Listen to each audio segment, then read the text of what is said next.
नमस्कार भाइ बहिनीहरू, तपाईहरुलाई स्वागत छ नेपाल अनलाइन स्कुलको युट्युब च्यानलमा। हाम्रो च्यानलमा कक्षा नर्सरीदेखि मास्टरसम्मका सबै विषयका सबै भिडियोहरू उपलब्ध छन्। तपाईहरुले युट्युबमा गएर अथवा फेसबुकमा गएर नेपाल अनलाइन स्कुल भनी सर्च गरी हाम्रो भिडियोहरू हेर्न सक्नुहुनेछ। तपाईले हाम्रो भिडियोलाई लाइक, सब्स्क्राइब र शेयर गरेर हाम्रो मद्दत गरिदिनुहोला भनेर विनम्र अनुरोध गर्दछु। सधैँ झैं म खेमराज ढकाल हजुरहरुको अगाडि उपस्थित भइसकेको छु र आज म तपाईहरुलाई कक्षा 7 को नेपाली विषयको पाठ 8 यो जुन प्रकृतिको सुन्दर स्थल खप्तड भन्ने पाठ पढाउन गइरहेको छु। आखिरी कस्तो रहेछ त यो खप्तड भन्ने ठाउँ, के हो यो खप्तड भनेको, यस विषयमा हामी चाहिँ यो पाठमा चर्चा गर्ने छौं। त्यस्तै गरिकन यसका जुन अभ्यासहरू छन्, प्रश्न उत्तरका अभ्यासहरू वाक्यमा प्रयोग गर हैन, त्यस्तै गरिकन चाहिँ शब्द अर्थहरू हामी सबै चाहिँ यहाँ गर्ने छौं। अब हेर्नुस्, तपाईलाई थाहा छ नेपाल, हाम्रो नेपाल देश एकदम प्राकृतिक विविधताले भरिएको देश हो हैन। एकदम हिमाल, पहाड, तराई चाहिँ यो भौगोलिक क्षेत्रमा विभाजन गरिएको नेपाललाई चाहिँ प्राकृतिक सुन्दरता भरिपूर्ण भएको देश भनेर चिनिन्छ। अनेकन प्रकृतिको काखमा सुन्दर मनोरम दृश्यहरू चाहिँ यहाँ देख्न पाइन्छन्। त्यस्तै प्रकारको एउटा चाहिँ ठाउँ हो खप्तड। अब यो खप्तड भनेको चाहिँ कस्तो खालके ठाउँ रहेछ त, यस विषयमा हामी अब यो पाठमा चर्चा गर्नेछौँ। त्यसो भए सुरु गरौँ हाम्रो पाठ 8 प्रकृतिको सुन्दर स्थल खप्तड। नेपालको प्राकृतिक बनोट विचित्रको छ। सानो भौगोलिक क्षेत्रफल भएको नेपालमा हिमाल, पहाड र तराईको अनौठो सङ्गम रहेको छ। उत्तर दिशामा पश्चिमदेखि पूर्वसम्म फैलिएका पंक्तिबद्ध हिम श्रृङ्खलाहरू छन्। विश्वका सर्वोच्च 10 वटा शिखरमध्ये सगरमाथा लगायत 8 वटा हिमचुलीहरू यहीँ रहेका छन्। हिमाल मुनि तरेली परेका हरिया पहाडहरू छन्। तिनका मुनि भित्री मधेस र उर्वर तराई छ। प्रकृतिको एउटा सुन्दर सिर्जना जस्तो लाग्ने यो मुलुक विश्वकै सुन्दर देशहरूमध्ये एक हो। यसभित्र प्राकृतिक दृश्यावलीका दृष्टिले सयौं आकर्षक र सुन्दर ठाउँहरू छन्। तीमध्ये सुदूरपश्चिमाञ्चलको खप्तड प्रकृति, संस्कृति र जैविक विविधताका दृष्टिले मनमोहक स्थल हो। खप्तड लेक हो। यो सुदूरपश्चिमका डोटी, अस्चाम, बाजुरा र बझाङ जिल्लाको सङ्गममा रहेको छ। यसको पश्चिममा डोटी, पूर्वमा बाजुरा, उत्तरमा बझाङ र दक्षिणमा अछाम जिल्ला पर्दछन्। यो लेक समुद्र सतहबाट करिब 1500 देखि 3300 मिटरको उचाइमा अवस्थित छ। नेपाल सरकारले यसलाई विक्रम सम्वत 2042 मा खप्तड राष्ट्रिय निकुञ्ज घोषणा गरेको हो। यो मध्य पहाडी क्षेत्रको एकमात्र राष्ट्रिय निकुञ्ज हो। यसको क्षेत्रफल 225 वर्ग किलोमिटर छ। यस क्षेत्रको भूबनोट अनौठो छ। कुनै कुशल शिल्पीले काटेर राखे जस्ता तरेली परेका थुम्का र तिनका बीचमा सम्म परेका भूभागहरू रहेका छन्। नदीनाला र झरनाहरूले यो क्षेत्र सुशोभित छ। यहाँ रहेका कुण्डहरूले पनि यसको सुन्दरतालाई बढाएका छन्। यस निकुञ्जको अधिकांश भाग घना जङ्गलले ढाकिएको छ। यहाँ लेकाली वनको सदाबहार हरियाली देख्न पाइन्छ। झ्याममा परेको निगालो घारी जति हेरे पनि अगाइदैन। यहाँबाट अपी र सैपाल हिमालको सुन्दर दृश्यावली देखिन्छ। यहाँका अनेकौं थुम्का र 22 वटा पाटन जाडोमा हिउँ एवं गर्मीमा रङ्गी बिरङ्गी फुलले शोभायमान हुन्छन्। यसरी खप्तड प्रकृतिले सिँगारिएको सुन्दर एवं रमणीय ठाउँ मानिन्छ। खप्तड राष्ट्रिय निकुञ्ज क्षेत्रभित्र महत्त्वपूर्ण सांस्कृतिक एवं धार्मिक स्थलहरू पनि रहेका छन्। तीमध्ये बझाङ जिल्लामा पर्ने स्वर्गीय खप्तड स्वामीको आश्रम एक हो। यो आश्रम निकुञ्जको मुख्य कार्यालय नजिकै रहेको छ। भनिन्छ खप्तड बाबाले करिब 5 दशक यस क्षेत्रमा बसेर तपस्या गरेका थिए। उनले यही नै विचार विज्ञान, स्वास्थ्य विज्ञान, धर्म विज्ञान आदि ग्रन्थको र रचना गरेका थिए। अर्को धार्मिक क्षेत्र असममा पर्ने सहस्रलिङ्ग हो। अग्ला पहाडहरूका बीचमा 3276 मिटर अग्लो पर्वत छ। यो निकुञ्ज क्षेत्रकै सबैभन्दा अग्लो पर्वत हो। यसलाई जताबाट हेरे पनि शिवलिङ्ग जस्तै देखिन्छ। यही चुचुरोलाई सहस्रलिङ्ग भनिन्छ। डोटी जिल्लामा खप्तड त्रिवेणी रहेको छ। सहस्रलिङ्गतिरबाट स्वर्णगङ्गा बगेकी छन्। उत्तर पूर्वबाट नीलगङ्गा आएकी छन्। सिद्धाश्रमको पूर्वबाट आकाशगङ्गा बहेकी छन्। खप्तड त्रिवेणीमा यी तीनवटै गङ्गाको सङ्गम हुन्छ। त्रिवेणीमा एउटा शिव मन्दिर छ। गणेश मन्दिर, केदारढुङ्गा, नागढुङ्गा पनि त्यस क्षेत्रका धार्मिक स्थल हुन्। शिव मन्दिर वरपर अरू पनि पुरातात्विक महत्त्वका भवनहरू छन्। त्रिवेणीमा प्रत्येक वर्ष ज्येष्ठ पूर्णिमाका दिन गङ्गा दशहरा मेला लाग्छ। त्रिवेणीमा स्नान गरेर सहस्रलिङ्गको दर्शन गर्दा पुण्य मिल्ने धार्मिक विश्वास रहेको छ। निकुञ्जको उत्तर पूर्वी क्षेत्रमा खप्पर भनौँ या खप्तड भनौँ दह छ। यो दह बाजुरा जिल्लामा पर्छ। यो यस क्षेत्रकै ठुलो दह हो। यसको आधा पानी कालो र आधा पानी सेतो जस्तो देखिन्छ। यसका किनारमा प्रसिद्ध सिद्ध पुरुष खप्पर मस्टोको खप्पर माडौ मन्दिर अवस्थित छ। यहाँ भाद्र पूर्णिमाका दिन ठुलो मेला लाग्छ। यहाँ घोरल, ब्वाँसो, चितल, कस्तुरी मृग, चितुवा, भालु जस्ता स्तनधारी बनैया जीव जन्तु पाइन्छन्।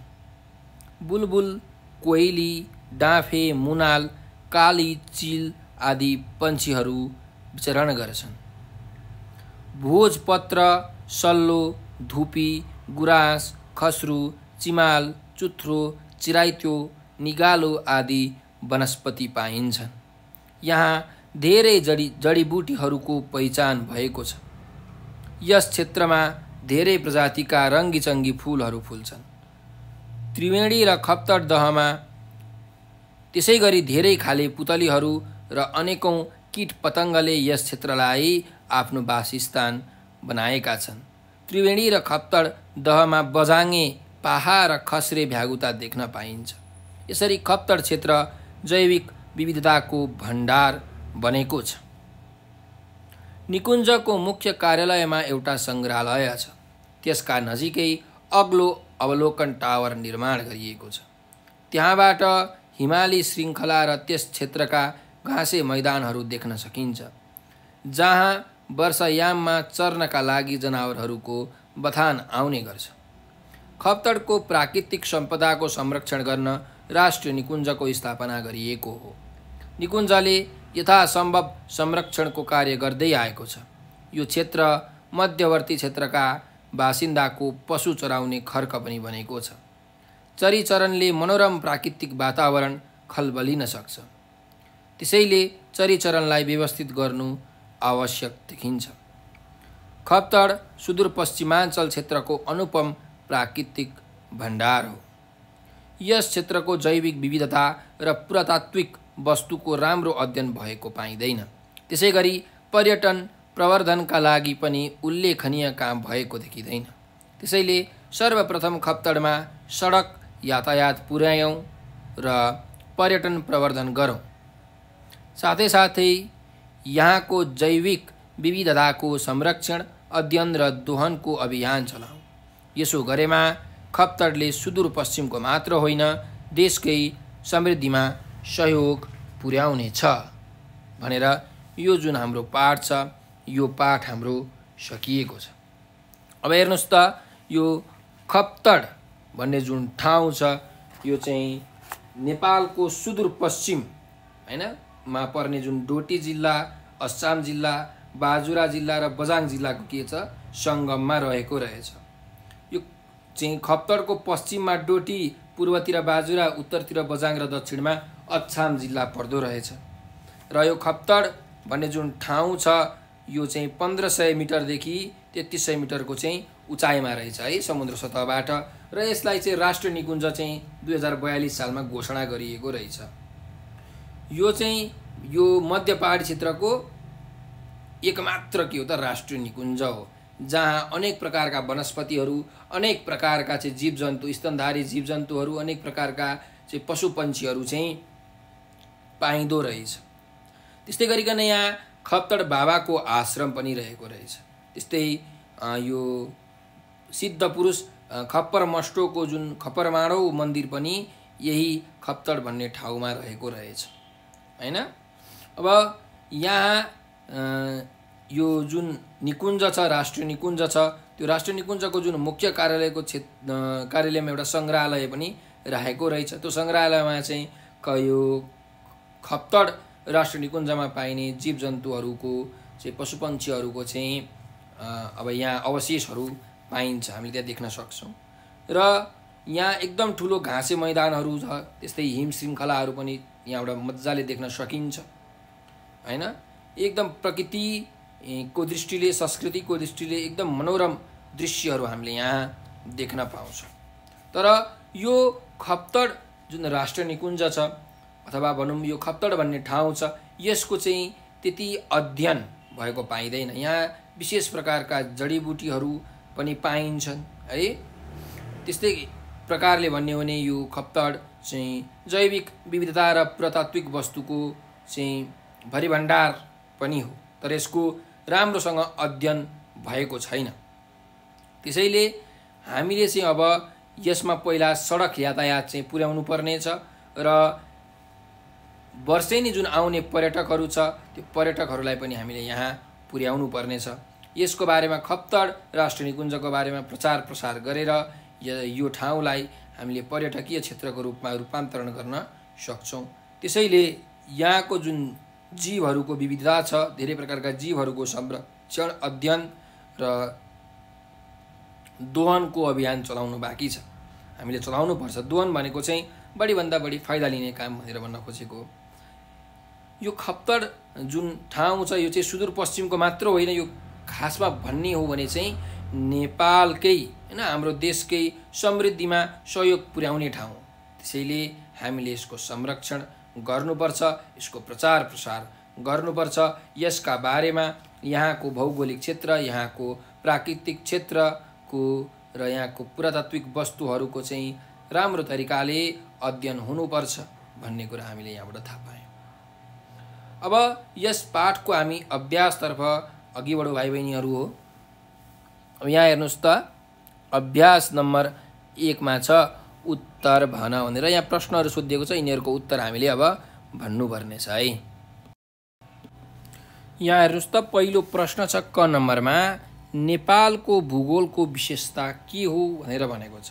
त हामीले अघि पढेका थियौँ कि नेपालको जुन प्राकृतिक बनोट छ एकदम विचित्रको छ, हो कि होइन। सानो भौगोलिक क्षेत्रफल भएको नेपालमा हिमाल पहाड र तराईका अनौठो सङ्गम रहेको छ। उत्तर दिशामा पश्चिमदेखि पूर्वसम्म फैलिएका पङ्क्तिबद्ध हिम श्रृङ्खलाहरू छन्। विश्वको सर्वोच्च 10वटा शिखरमध्ये सगरमाथा लगायत 8वटा हिमचिलीहरू पनि यहीँ छन्। हिमाल मुनि तरली परेका हरिया पहाडहरू छन्, तिनका मुनि भित्री मधेस र उर्वर तराई छ भनेर यसरी हामीले यो पाठमा पढेका थियौँ।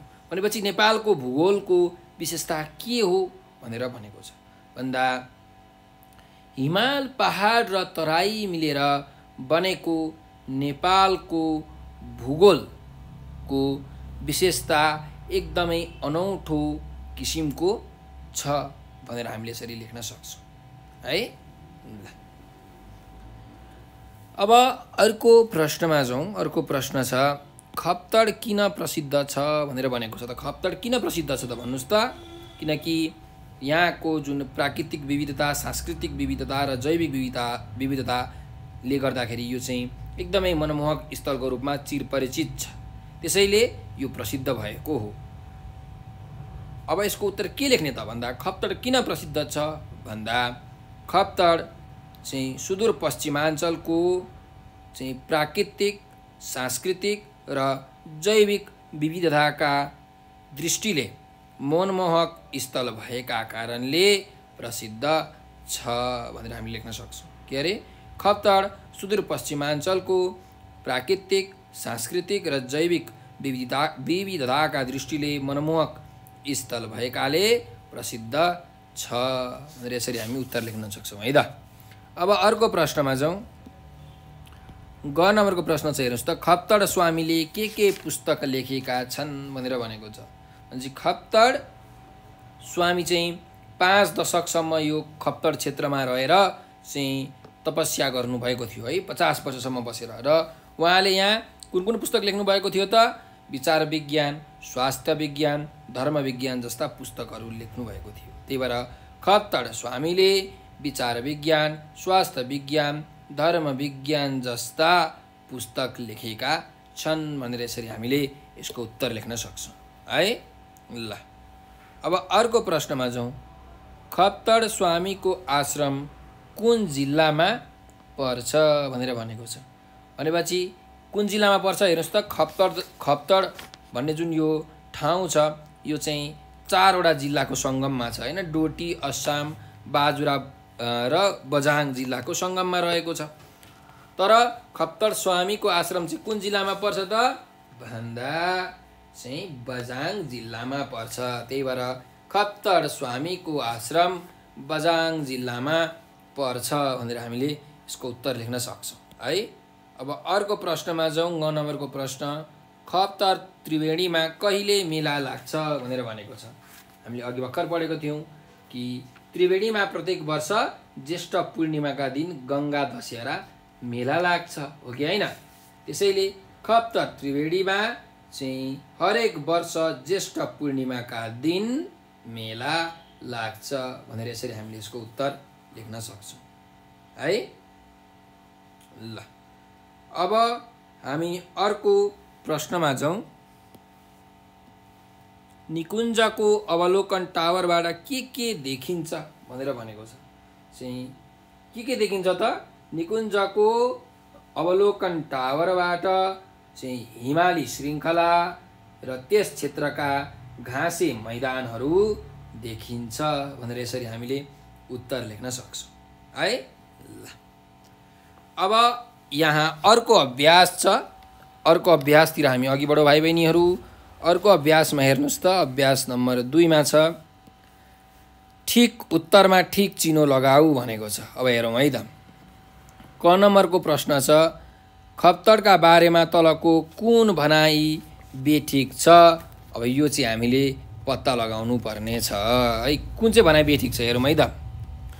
खप्तडको पश्चिममा डोटी जिल्ला पर्छ भनेर भनेको छ। यो ठिक हो कि बेठिक हो? यो एकदम ठिक हो। खप्तडको पूर्वमा बाजुरा जिल्ला पर्छ भनेर भनेको छ। खप्तडको पूर्वमा बाजुरा जिल्ला पर्छ, यो पनि ठिक हो। खप्तडको दक्षिणमा अछाम जिल्ला पर्छ भनेको छ। यो ठिक हो? यो एकदम ठिक हो। त्यस्तै गरिकन अर्कोमा जाउँ। खप्तड मध्य पहाडी क्षेत्रको के भनेको छ? निकुञ्ज हो भनेर भनेको छ हो। अब यो चाहिँ मध्य पहाडी क्षेत्रको निकुञ्ज हो कि होइन? यो पनि ठिकै हो। अब भन्नुहोस् त कुन चाहिँ बेठिक होला त त्यसो भए? खासमा भन्ने हो भने खप्तड भन्ने जुन ठाउँ छ यो चाहिँ मध्य पहाडी क्षेत्रको एकमात्र राष्ट्रिय निकुञ्ज चाहिँ हो है। तर यहाँ के लेखिएको छ भने खप्तड मध्य पहाडी क्षेत्रको निकुञ्ज हो मात्रै लेखिएको छ है। यो चाहिँ हाम्रो के हो त? बेठिक वाक्य हो भनेर हामीले यसलाई भन्न मिल्छ। निकुञ्ज त हो, तर यहाँ लेख्नु पर्यो कि एकमात्र राष्ट्रिय निकुञ्ज हो भनेर भनेको भए चाहिँ यो अझ ठिक हुन्थ्यो। त्यही भएर यहाँ यो वाक्य चाहिँ अलिकति बेठिक छ है। त्यही भएर यसमा तपाईँले चाहिँ ठिक चिनो लगाउनुहोस् है त। ल अर्कोमा जाउँ। खप्तडका धार्मिक स्थलमध्ये कुनको सम्बन्ध निकट रहेको छ? एकदमै नजिकै भएको सम्बन्ध होइन कुनको छ भनेर भन्दा हेर्नुहोस् त। खप्तड त्रिवेणी र खप्तड दहको सम्बन्ध नजिक छ कि? खप्तड त्रिवेणी र सहर्षलिङ्गको चाहिँ सम्बन्ध एकदमै नजिक छ कि? खप्तड त्रिवेणी र खप्तड स्वामीको आश्रम नजिकै छ कि? खप्तड त्रिवेणी र खप्पर माडोको सम्बन्ध एकदमै नजिक छ? ल भन्नुहोस् त के को सम्बन्ध एकदम नजिक छ भन्दा खप्तड त्रिवेणी र सहर्षलिङ्गको चाहिँ यो हाम्रो सम्बन्ध निकट रहेको छ। किन भन्दाखेरि खप्तड त्रिवेणीमा चाहिँ स्नान गरेर यो सहर्षलिङ्गको दर्शन गर्दाखेरि एकदम पुण्य मिल्ने धार्मिक विश्वास रहेको छ, हो कि होइन? त्यही भएर यहाँ धार्मिक स्थल भनेको छ हो। सो यो धार्मिक विश्वासको कारणले गर्दाखेरि खप्तडको त्रिवेणी र सहर्ष लिङ्गको जुन चाहिँ यो सम्बन्ध छ यो सबैभन्दा नजिक रहेको छ है अरूभन्दा। त्यही भएर यो तपाईँले ठिक चिन्ह लगाउनु पर्यो। अब ग नम्बर छ, हेर्नुहोस् त, खप्तडको मुख्य विशेषता के हो भनेर भनेको छ। त खप्तडको मुख्य विशेषता के हो त भन्दाखेरि चाहिँ यो खप्तड सुदूरपश्चिमाञ्चलको सांस्कृतिक भण्डार हो अथवा चाहिँ जैविक विविधताको भण्डार हो कि प्राकृतिक विविधताको भण्डार हो कि अथवा प्रकृति संस्कृति र जैविक विविधताको त्रिवेणी हो? कुन चाहिँ हो? यो ई को है। खप्तड सुदूरपश्चिमाञ्चलको प्रकृति संस्कृति र जैविक विविधताको त्रिवेणी हो भनेर यसरी हामीले यसमा ठिक चिन्ह लगाउनु पर्यो है। सांस्कृतिक भण्डार मात्रै पनि होइन, जैविक विविधताको भण्डार मात्रै पनि होइन, प्राकृतिक विविधताको भण्डार मात्रै पनि होइन, यो सबैको भण्डार हो। त्यसैले यो चाहिँ सबैभन्दा ठिक चाहिँ उत्तर हो। यसमा तपाईँले ठिक चिन्ह लगाउनु पर्यो। अब हेरौँ, अब अर्को अभ्यासमा जाउँ। अर्को अभ्यासमा यहाँ हेर्नुहोस् त, हामीलाई के सोधिएको छ भन्दाखेरि 5 वाक्यमा उत्तर लेख भनेर भनेको छ है। भनेको अलिकति संक्षिप्त उत्तर लेख्नु पर्यो हामीले है। ल अब हेरौँ, भूगोलका आधारमा खप्तडको परिचय देऊ भनेको छ। त कस्तो चाहिँ भौगोलिक यसको बनोट छ त हैन? भूगोलको आधारमा खप्तडको हामीले के दिनुपर्ने छ त? परिचय दिनुपर्ने छ। त हामीले पाठमा पढेका थियौँ हैन? खप्तड क्षेत्रको चाहिँ यो भूबनोट अनौठो छ। कुनै कुशल शिल्पीले काटेर राखे जस्तो तरेली परेका थुम्का र तिनका बीचमा सम्म परेका भूभागहरू रहेका छन्। नदीनाला र झरनाहरूले यो क्षेत्र सुशोभित छ। यहाँ रहेका कुण्डहरूले पनि यसको सुन्दरता बढाएका छन्। यस निकुञ्जको अधिकांश भाग घना जङ्गलले ढाकेको छ। यहाँ लेकाली वनको सदाबहार हरियाली देख्न पाइन्छ। झ्याम्म परेको निगालो घारी जति हेरे पनि अगाइदैन। यहाँबाट अपी र सैपाल हिमालको सुन्दर दृश्यावली देखिन्छ। यहाँका अनेकौँ थुम्का र 22वटा पाटन जाडोमा हिउँ एवं गर्मीमा रङ्गी बिरङ्गी फुलले शोभायमान हुन्छन्। यसरी खप्तड प्रकृतिले सिँगारिएको सुन्दर एवं रमणीय ठाउँ मानिन्छ भनेर हामीले पाठमा पढेका थियौँ। भनेपछि यही अनुच्छेदबाट हामीले मिलाएर यसको उत्तर लेख्नुपर्छ है। अब हामीले कसरी लेख्ने त भन्दा, खप्तडको भूगोल एकदमै अनौठो किसिमको छ। यहाँ अनेकौँ थुम्का र 22वटा पाटन रहेका छन्। तरेली परेका पहाड, सम्म परेका भूभाग, नदीनाला र कुण्ड मिलेर खप्तड बनेको छ। घना लेकाली जङ्गल पनि यहाँ रहेको छ। जाडोमा हिउँ र गर्मीमा रङ्गी बिरङ्गी फुल फुल्ने सुन्दर ठाउँहरू खप्तडमा रहेका छन्। यसरी खप्तडको भूगोल रमणीय रहेको छ भनेर हामीले यसको उत्तर लेख्न सक्छौँ है। ल अब हामी अर्को प्रश्नमा जाउँ। हेर्नुहोस् त, खप्तड क्षेत्रका धार्मिक स्थलहरू के हुन् भनेर भनेको छ। धार्मिक स्थलहरू के हुन् त भन्दा, एउटा बझाङ जिल्लामा पर्ने स्वर्गीय खप्तड स्वामीको आश्रम हो कि होइन? यो चाहिँ किन धार्मिक स्थल हो भन्दाखेरि यहाँ खप्तड बाबाले 5 दशकसम्म बसेर तपस्या गर्नुभएको थियो। यहाँ नै उहाँले चाहिँ आफ्नो ग्रन्थहरू लेख्नुभएको थियो। त्यस्तै अर्को धार्मिक क्षेत्र चाहिँ अस्साम जिल्लामा पर्ने सहर्ष लिङ्ग हो हैन? यो चाहिँ जताबाट हेरे पनि शिवलिङ्ग जस्तो देखिन्छ अरे।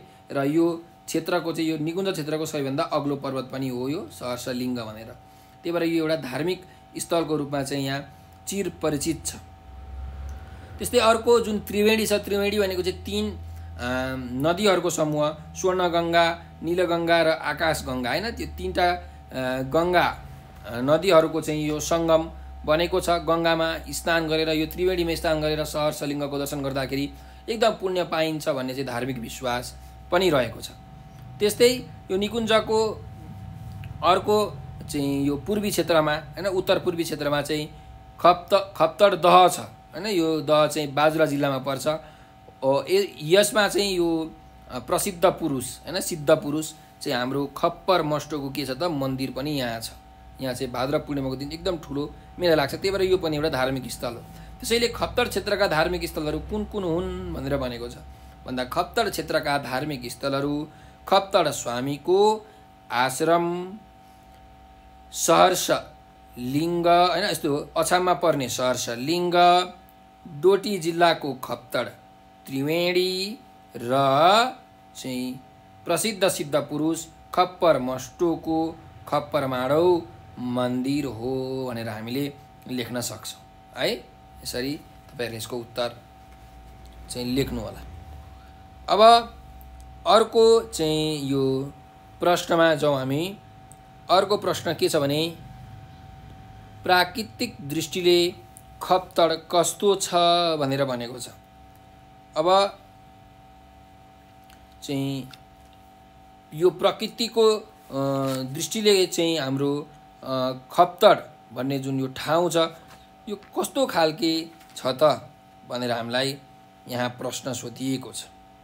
अब हेर्नुस् त यो खप्तड भन्ने ठाउँमा चाहिँ एकदम घना जङ्गलहरू छन्, नदीनाला झरनाहरू छन् हैन, एकदम कस्तो राम्रो देखिन्छ।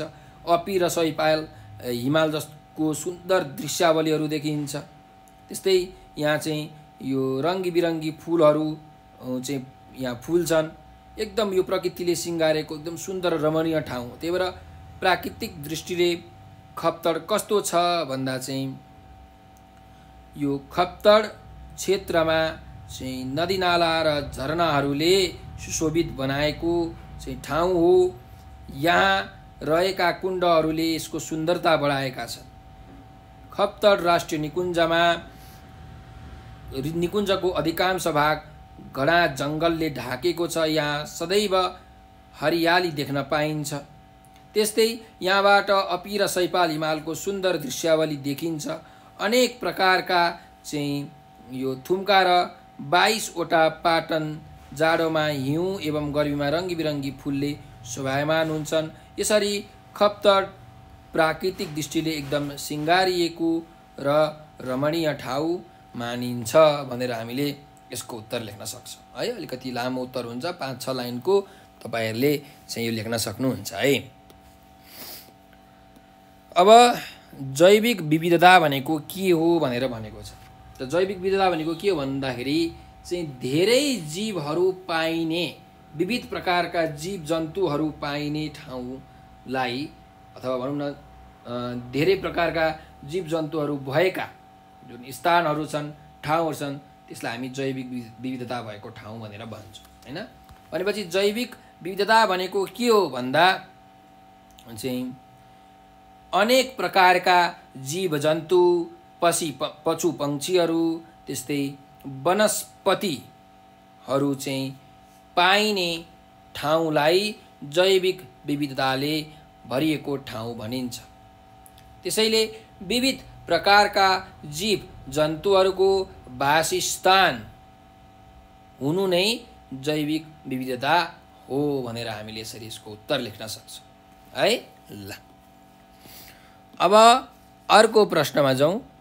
खप्तडमा के कस्तो जैविक विविधता पाइन्छ भनेको छ। भन्नुको मतलब के कस्ता जीव जन्तुहरू पाइन्छन् हैन, के कस्ता पशुपंक्षीहरू छन्, के कस्ता चाहिँ यहाँ वनस्पतिहरू छन्, के कस्ता जडीबुटीहरू छन् चाहिँ हामीलाई यहाँ सोधेको छ। भनेपछि खप्तडमा घोरल, ब्वाँसो, चित्तल, कस्तुरी मृग, चितुवा, भालु जस्ता स्तनधारी जीव जन्तु पाइन्छन्। बुलबुल, कोइली, डाँफे, मुनाल, कालिज, चिल जस्ता पंक्षीहरू पाइन्छन्। भोजपत्र, सल्लो, धुपी, गुराँस, खस्रो, चिमाल, चुथ्रो, चिराइतो, निगालो जस्ता वनस्पतिहरू पाइन्छन् र यहाँ धेरै प्रकारका जडीबुटीहरूको पहिचान पनि भएको छ। यहाँ धेरै प्रजातिका रङ्गी चङ्गीहरू फुलहरू पनि पाइन्छन्। त्यसै गरी धेरै खालके पुतलीहरू र अनेकौं कीट पतङ्गले यस क्षेत्रलाई आफ्नो वासस्थान बनाएको छ।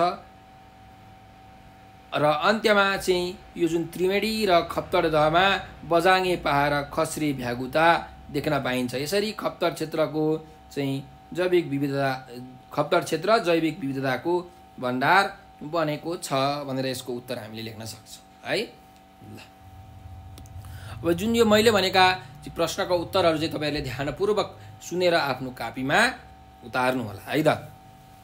अब जाउँ हामी अर्को चाहिँ यो प्रश्नमा। अर्को प्रश्न के छ भने, अर्को अभ्यास के छ भने भाव विस्तार गर भनेको छ। अब यहाँ भन्न खोजेको कुरा के हो त, यो हामीले चाहिँ यहाँ भाव विस्तार गर्नु पर्यो। यसको अर्थ के हो खुलाएर भन्नु पर्यो। खप्तड प्रकृतिको अनुपम भण्डार हो भनेर भनेको छ हैन। अब हामीलाई थाहा छ खप्तड भनेको चाहिँ एकदम अनुपम भण्डार हो। अब यस कुरालाई हामीले बढाएर लेख्नु पर्यो त कसरी लेख्न सकिन्छ भन्दा, खप्तड सुदूरपश्चिमको डोटी, अछाम, बाजुरा र बझाङ जिल्लाको सङ्गममा रहेको छ। यो प्राकृतिक दृश्यावलीका दृष्टिले सुन्दर ठाउँहरू भएको क्षेत्र हो। यस क्षेत्रमा अग्ला अग्ला सुन्दर पहाड, हिमाल, समथर पाटन क्षेत्र र यहाँको प्राकृतिक बनोट अनुपम सौन्दर्यले भरिपूर्ण रहेको छ। खप्तडको प्राकृतिक सौन्दर्य विचित्रको छ। कुनै कालीगढले बनाएको सुन्दर चित्र जस्तै लाग्ने खप्तडका पहाडका चुचुराहरू तरेली परेका देखिन्छन्। जाडोमा हिउँ र गर्मीमा रङ्गी बिरङ्गी फुल फुलेको दृश्यले यहाँको वातावरण मनै लोभ्याउने हुन्छ। कुनै मान्छेले सिँगारेको सुन्दर बगैँचा जस्तै देखिने खप्तडको प्राकृतिक वातावरण जता हेऱ्यो उतै मनमोहक देखिन्छ।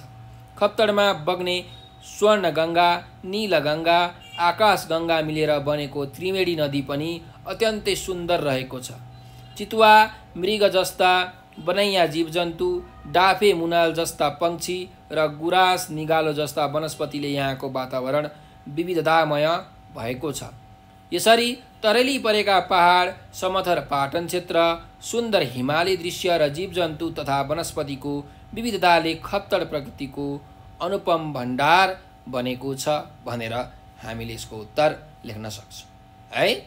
ल अब हामी अर्को अभ्यास छौँ। यहाँ शब्द भण्डार छ। यहाँ हामीलाई चाहिँ अभ्यास नम्बर 5 मा यहाँ सोधिएको छ कि तल्लो हरफका विपरीतार्थी शब्दसँग जोडा मिलाई कापीमा लेख भनेर भनेको छ।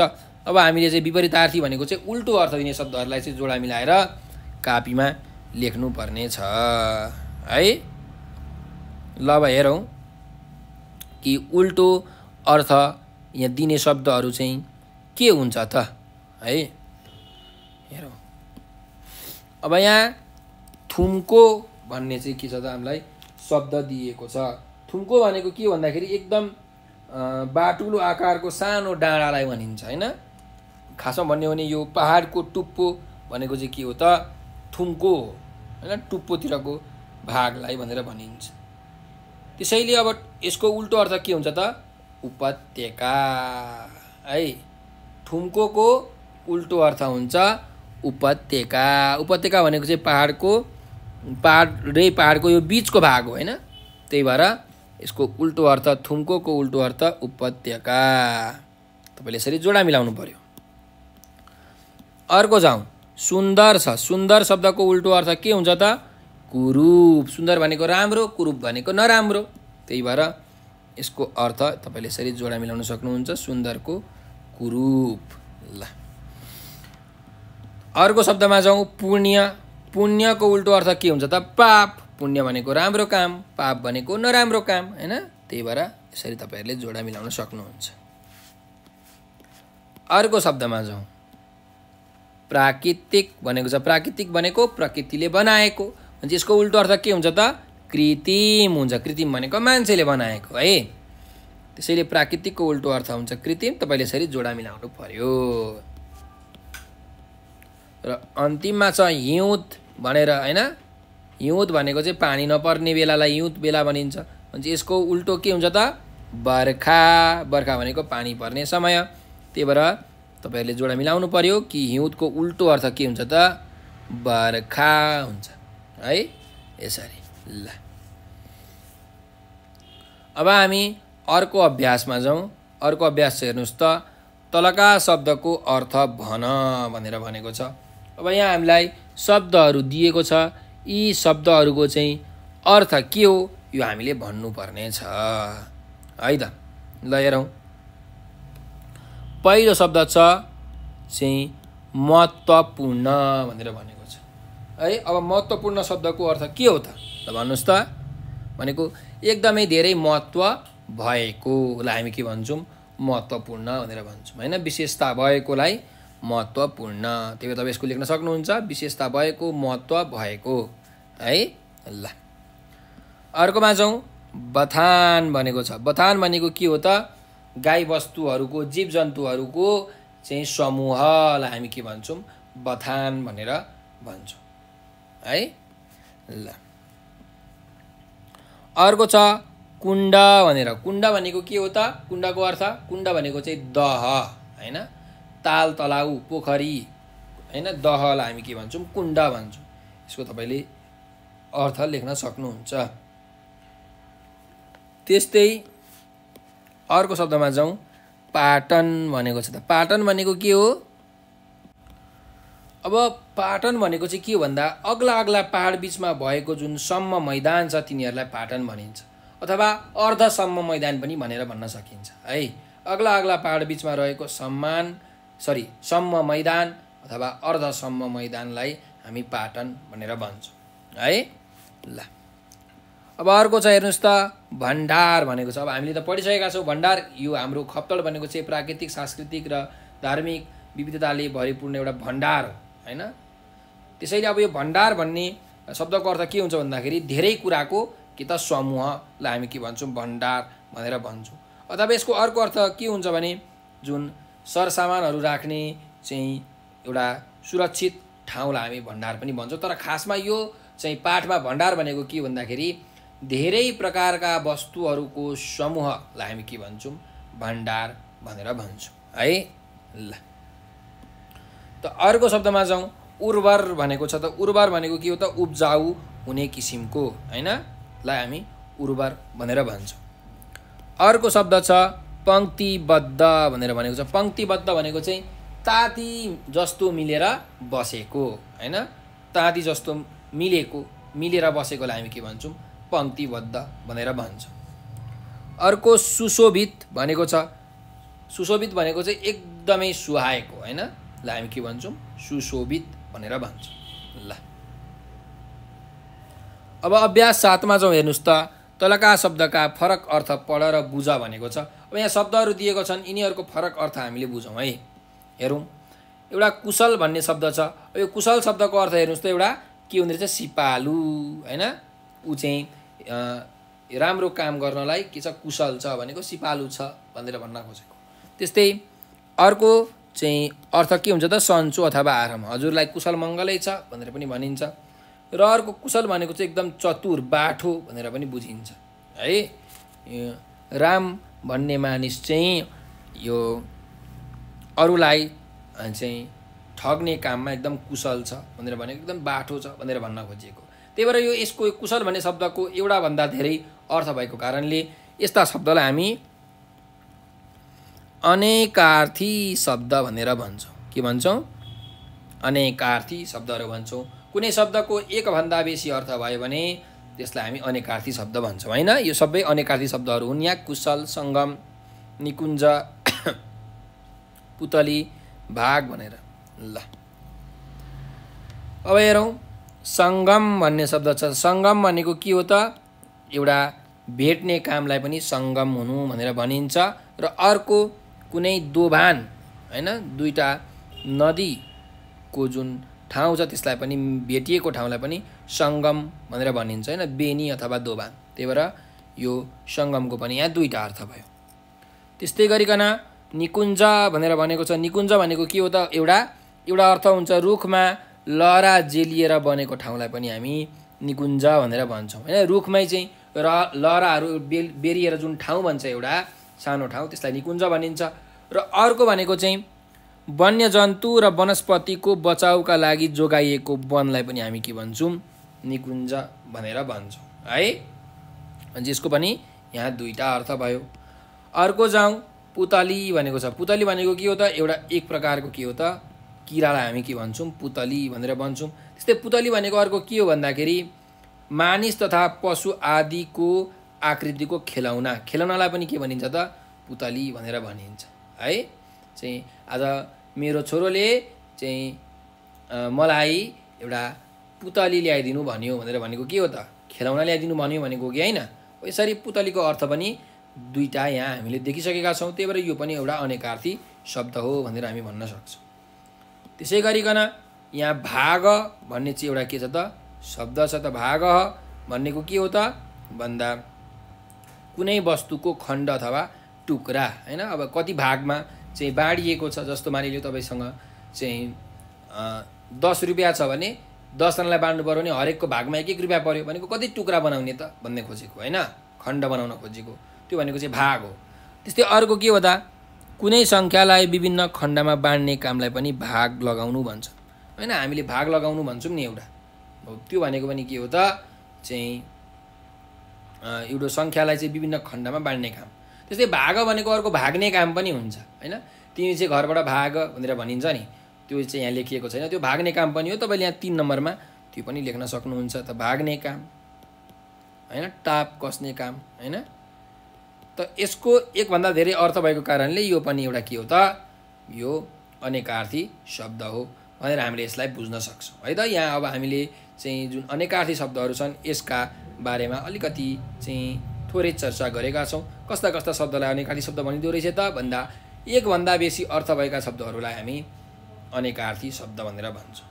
ल अर्को हेरौँ, 8 नम्बरको अभ्यास हेर्नुहोस्। तलका शब्दको उस्तै अर्थ हुने शब्द लेख भनेर भनेको छ। उस्तै अर्थ हुने शब्दहरू हामीले लेख्नु पर्यो है त। जस्तो यहाँ हेर्नुहोस् त, स्थल भनेको छ त, स्थल भनेको के हो, ठाउँ, स्थल भनेको ठाउँ हैन, उस्तै अर्थ भयो। अर्को शब्द छ मुख्य, मुख्य भनेको प्रमुख, लाई हामी के भन्छौँ, मुख्य भन्छौँ। अर्को शब्द छ भवन, भवन भनेको घर हैन, वासस्थान, बस्ने ठाउँलाई भवन भनिन्छ। बथान भनेको के हो त, गाई वस्तुहरूको समूह अथवा फौज हैन पनि भन्न सकिन्छ। त्यस्तै सडकको उस्तै अर्थ दिने शब्द के हुन्छ त, सडक भनेको बाटो है, के अरे, सडक भनेको बाटो। अर्को शब्द छ कुण्ड, त कुण्ड भनेको के हो त, दह, ताल तलाउ हैन, पोखरीलाई हामी कुण्ड भन्छौँ, हामीले अगाडि पनि हेरेको थियौँ। पाटन, पाटन भनेको के हो त, अगाडि भर्खर हामीले हेरिसकेको थियौँ है, अग्ला अग्ला पहाड बिचको चाहिँ सम्म मैदानलाई हामी के भन्छौँ, पाटन भनेर भन्छौँ। र अर्को छ भण्डार, भण्डार भनेको चाहिँ धेरै किसिम, अनेक किसिमका चाहिँ वस्तुहरूको चाहिँ समूहलाई हामी के भन्छौँ, भण्डार भनेर भन्छौँ है। ल अब यी शब्दका अर्थ तपाईँहरूले लेख्न सक्नुहुन्छ। अब अर्कोमा जाउँ, हेर्नुहोस्, अभ्यास नम्बर 9 मा छ उदाहरणमा देखाए जस्तै गरी शब्द बनाऊ भनेर भनेको छ। अब यहाँ हेरौँ कसरी शब्द बनाएको छ, हिमाल प्लस ई हिमाली हो। अब हेर्नुहोस् हामीलाई शब्द दिएको छ पश्चिम भन्ने शब्द दिएको छ, त कसरी बनाउने, पश्चिम प्लस ई पश्चिमी, पश्चिम प्लस ई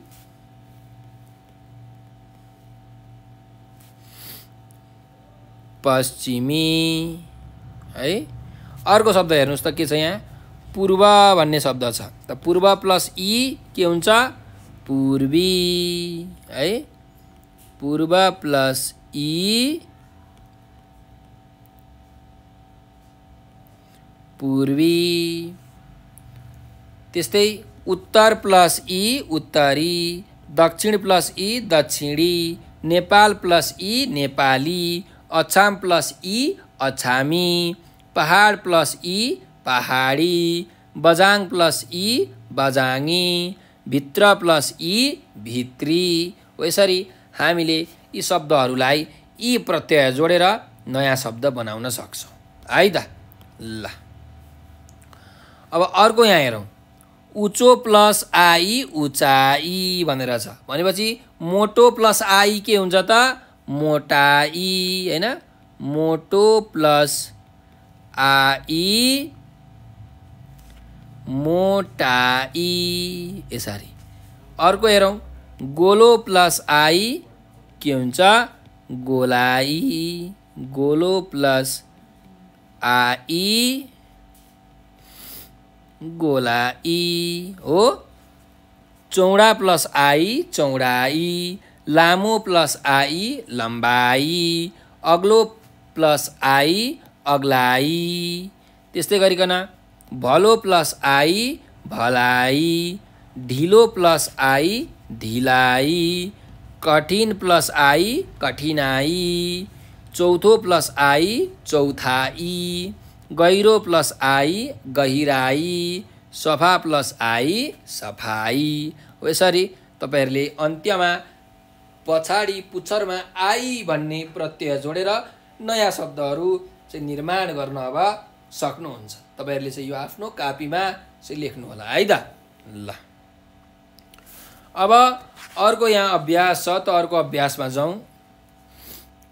खप्तड राष्ट्रिय निकुञ्जमा पाइने वनस्पति, पन्छी, बनैया जीव जन्तु र नदीका नाम पाठबाट चाहिँ खोजेर तलको जस्तै कोठा बनाई कापीमा लेख भनेको छ। अब तपाईहरुले यो चाहिँ आफ्नो कापीमा लेख्न पर्ने हुन्छ है त। जस्तो कि वनस्पतिहरू कुन कुन वनस्पतिहरू पाइन्छन् त, अब त्यो तपाईहरुले लेख्नु पर्यो। अब हेरौँ हाम्रो के वनस्पति पाइन्छ त। भोजपत्र, तपाईले पाठमा पढ्नु भएको छ है। खप्तड राष्ट्रिय निकुञ्जमा भोजपत्र, सल्लो है, त्यस्तै गरिकन धुपी अनि चाहिँ गुराँस, चिमाल, चुथ्रो, चिराइतो, निगालो हो, यी वनस्पतिहरू पाइन्छन्। तपाईले यहाँ लेख्न सक्नुहुन्छ। त्यस्तै पन्छीहरूमा के पाइन्छ त। कोइली पाइन्छ हो, त्यस्तै गरिकन डाँफे पनि पाइन्छ यो खप्तड राष्ट्रिय निकुञ्जमा। मुनाल है, मुनाल। अरु के पाइन्छ। कालिज पाइन्छ, चिल पाइन्छ अनि बुलबुल पाइन्छ हो, तपाईहरुले यो लेख्न सक्नुहुन्छ। त्यस्तै बनैया जीव जन्तुहरू के पाइन्छ त भन्दा घोरल पाइन्छ, त्यस्तै चितुवा पनि पाइन्छ, चितुवा, भालु पाइन्छ है, भालु। अरु पनि पाइन्छ कस्तुरी मृग, चित्तल, ब्वाँसो जस्ता जीव जन्तुहरू पनि पाइन्छ। अनि नदीहरू चाहिँ यहाँ कुन कुन नदीहरू छ त भन्दा यहाँ चाहिँ स्वर्णगङ्गा नदी छ, नीलगङ्गा नदी छ, त्यस्तै गरिकन आकाशगङ्गा नदी पनि छ हैन। तीनटा नदी छ भनेपछि तपाईहरुले लेख्न सक्नुहुन्छ। एउटा छ स्वर्णगङ्गा, अर्को नीलगङ्गा, अर्को आकाशगङ्गा है, आकाशगङ्गा। यी नदीहरू चाहिँ खप्तड राष्ट्रिय निकुञ्जमा पाइन्छ है। ल अब अर्को अभ्यासतर्फ हामी अघि बढौँ भाइ बहिनीहरू। अभ्यास नम्बर 11 मा छ, हेर्नुस् त। अर्थ खुल्ने गरी वाक्यमा प्रयोग गर भनेको छ। अब यो अर्थ खुल्ने गरी हामीले वाक्यमा प्रयोग गर्नुपर्ने छ। यहाँ शब्दहरू दिएको छ है। जस्तो सदाबहार भनेको छ त, सदाबहार भनेको जहिले भनेर भन्न खोजेको है। त्यसैले सदाबहारको हामीले के वाक्य बनाउन सकिन्छ भन्दा खप्तड राष्ट्रिय निकुञ्ज चाहिँ सदाबहारका लागि भौगोलिक, प्राकृतिक, सांस्कृतिक चाहिँ दृष्टिकोणले भरिपूर्ण ठाउँ हो भनेर यसरी लेख्न सकिन्छ है। ल अब जाउँ अर्को त दृश्यावली। दृश्यावली भनेको चाहिँ एकदम मनोरम राम्रो दृश्यहरूलाई भनिन्छ।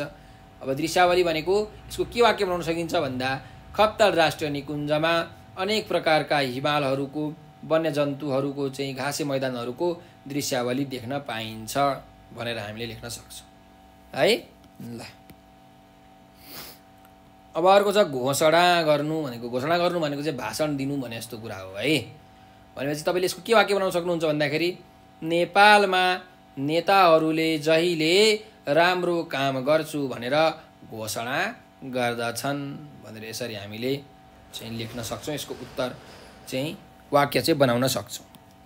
अर्को जाउँ पुरातात्विक भनेको छ। पुरातात्विक भनेको चाहिँ एकदम पुरातन, एकदम पुरानो हैन, महत्त्व भएकोलाई हामी पुरातात्विक भनेर भन्छौँ। भनेपछि नेपालमा अनेक किसिमका पुरातात्विक चाहिँ क्षेत्रहरू रहेका छन् भनेर तपाईहरुले यसरी लेख्न सक्नुहुन्छ हो। ल अब अर्को छ, हेर्नुस् त। यहाँ स्तनधारी भनेर भनेको छ। त स्तनधारी भनेको के भन्दाखेरि स्तन भएको हैन, बच्चालाई दूध चुसाउने खालका जीव जन्तुहरूलाई हामी स्तनधारी जीव जन्तुहरू भन्छौँ। भनेपछि हामीले यसको के वाक्य बनाउन सकिन्छ भन्दा खप्तड राष्ट्रिय निकुञ्जमा घोरल, ब्वाँसो, चित्तल, चितुवा भालु जस्ता अनेक स्तनधारी जीवजन्तुहरू पाइन्छन् भनेर हामीले लेख्न सक्छौँ है। ल प्रजाति भनेको धेरै जात जाति भएको है। त्यसो भए हामीले के लेख्न सकिन्छ त यसको वाक्य भन्दा खप्तड राष्ट्रिय निकुञ्जमा अनेक प्रकारका अनेक प्रजातिका चाहिँ जडीबुटीहरू पाइन्छन्। यसरी हामीले लेख्नुपर्छ है त। अर्को जाउँ, अभियान भनेको छ, त्यसको के वाक्य बनाउन सकिन्छ भन्दा खप्तड राष्ट्रिय निकुञ्जको संरक्षण गर्ने अभियानमा हामी सबै नेपाली जुट्नुपर्छ भनेर यसरी हामीले वाक्य बनाउन सक्छौँ है। अब त्रिवेणी भनेको छ, त्रिवेणी भनेको 3 नदीहरूको समूह। त्यही भएर हामीले के लेख्न सक्छौँ भन्दाखेरि खप्तड राष्ट्रिय निकुञ्जमा स्वर्णगङ्गा, नीलगङ्गा र आकाश गङ्गा नदीबाट त्रिवेणीको निर्माण भएको छ भनेर यसरी हामीले लेख्न सक्छौँ है। ल अर्को छ सङ्ग्रहालय भनेर भनेको छ हैन। सङ्ग्रहालय भनेको चाहिँ एकदम पुरानो चिजबिजहरू राख्ने ठाउँलाई हामी के भन्छौँ त सङ्ग्रहालय भनेर भन्छौँ। त्यही भएर खप्तड राष्ट्रिय निकुञ्जको मुख्य कार्यालयमा चाहिँ अनेक किसिमका चिजबिज राख्ने सङ्ग्रहालय छ भनेर हामीले यसको वाक्य बनाउन सक्छौँ है। अब मैले उदाहरणको लागि सबै शब्दहरूको चाहिँ एक एकवटा वाक्य बनाइसकेको छु। तपाईँहरूले पनि आफ्नो आमा बुवालाई सोधेर चाहिँ आफ्नो शिक्षकलाई सोधेर आफ्नो साथीभाइसँग छलफल गरेर चाहिँ यी शब्दहरूको अरू पनि वाक्य बनाउन सक्नुहुन्छ है त। ल अब जुन हाम्रो यो अभ्यास छ र शब्द भण्डारहरू छ हामीले सबै सकिसकेका छौँ। अब यो उच्चारण र हिज्जे त्यस्तै कार्यमूलक व्याकरण भन्ने जुन अभ्यास छ यो चाहिँ हामी अर्को भिडियोमा लिएर आउने नै छौँ। तपाईँलाई यो भिडियो कस्तो लाग्यो कमेन्टमा प्रतिक्रिया दिन नबिर्सनुहोला। र हजुरहरूलाई केही समस्या आइपरेको छ, केही कुरा बुझ्नुभएको छैन, जान्नुभएको छैन अथवा नेपाल अनलाइन स्कुलको टिमलाई केही सरसल्लाह सुझाव दिन मन लागेको छ भने यो नम्बर 9849595895 9845955895 मा तपाईँले भाइबर, टेलिग्राम र व्हाट्सएपमा हामीलाई म्यासेज गर्न सक्नुहुन्छ। त्यस्तै गरिकन हामीसँग टिकटक, फेसबुक, ट्विटर र इन्स्टाग्राम पनि छ। तपाईँले टिकटकमा, फेसबुकमा चाहिँ नेपाल अनलाइन स्कुल लेखेर सर्च गर्नुहोस् र हामीलाई त्यहाँ फलो गर्नुहोस्। हामीले त्यहाँ एकदम रमाइलो रमाइलो भिडियोहरू साथसाथै पाठ पढाएका भिडियोहरू र चाहिँ विशेष किसिमका अतिरिक्त क्रियाकलापहरू पनि गराउँछौँ र हामीले त्यहाँ उपहार र पुरस्कारको पनि प्रबन्ध गरेका छौँ। ती चाहिँ अतिरिक्त क्रियाकलापहरूमा जस्तो कि हाजिरी जवाब प्रतियोगिता, निबन्ध लेखन प्रतियोगिता, त्यस्तै गरिकन कथा वाचन, गायन प्रतियोगिता, नृत्यकला प्रतियोगिता, चाहिँ भिडियो बनाउने प्रतियोगितामा तपाईँहरूले सहभागिता जनाएर चाहिँ धेरैभन्दा धेरै उपहारहरू, पुरस्कारहरू जित्नुहुनेछ भन्ने मलाई आशा छ। र हाम्रो भिडियोलाई लाइक, सब्सक्राइब र सेयर गरेर नेपाल अनलाइन स्कुलको सहयोगी हात बनिदिनुहोला भनेर विनम्र अनुरोध गर्दै म आज हजुरहरूबाट बिदा दिन चाहन्छु। हजुरहरूले यो भिडियो अन्तिमसम्म हेरिदिनु भएकोमा हजुरहरूलाई हृदयदेखि धेरै धेरै धन्यवाद। स्वस्थ रहनुहोस्, व्यस्त रहनुहोस्, मस्त रहनुहोस्।